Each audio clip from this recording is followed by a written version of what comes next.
அஸ்ஸலாமு அலைக்கும் வரஹ்மத்துல்லாஹி வபரகாத்துஹு. அன்பானவர்களே, இன்றைக்கு நம்ம பார்க்க இருப்பது அன்னை ஹாஜரா அலைஹிஸ்ஸலாம் அவர்களுடைய மகத்துவத்தை பற்றி. இவர்கள் பார்ப்பதற்கு வசீகரிக்க அழகு கொண்டவர்களாக இல்லை. இவர்கள் கருத்த நிறம் கொண்டவர்களாக இருந்தார்கள்.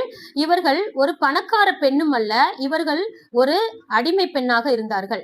இவர்கள் நபி இப்ராஹிம் அலைஹிஸ்ஸலாம் அவர்களுடைய மனைவி சாரா அலைஹிஸ்ஸலாம் அவர்களுக்கு பணிப்பெண்ணாகவும் உதவியாளராகவும் இருப்பதற்காக நைல் நதி கரையோரத்தில் இருந்து அழைத்து வரப்பட்ட பெண் தான் அன்னை ஹாஜரா அலைஹிஸ்ஸலாம் அவர்கள். ஆனா இப்ராஹிம் அலைஹிஸ்ஸலாம் அவர்களுக்கும் சாரா அலைஹிஸ்ஸலாம் அவர்களுக்கும் குழந்தை பாக்கியம் என்பதே இல்லாமல் இருந்தது. ஆனால் அன்னை ஹாஜரா அலைஹிஸ்ஸலாம் அவர்கள் ஒரு பிஞ்சு குழந்தையை பார்க்க வேண்டும் என்கின்ற ஏக்கம் அவர்களுக்கு இருந்து கொண்டே இருந்தது. ஆனால் குழந்தை பாக்கியம் பெறும் அந்த வயதை அவர்கள் கடந்து விட்டிருந்தார்கள். அதனால் அவர்களுடைய உள்ளம் ஏங்கி தவித்துக் கொண்டிருந்தது. அந்த சூழ்நிலையில தான் தனக்கு பணிப்பெண்ணாக அழைத்து வரப்பட்ட அன்னை ஹாஜரா அலைஹிஸ்ஸலாம் அவர்களை தன் அன்பு கணவருக்கு திருமணம் முடித்து வைக்க வேண்டும் என்று அன்னை சாரா அலைஹிஸ்ஸலாம் அவர்கள் நினைக்கிறாங்க.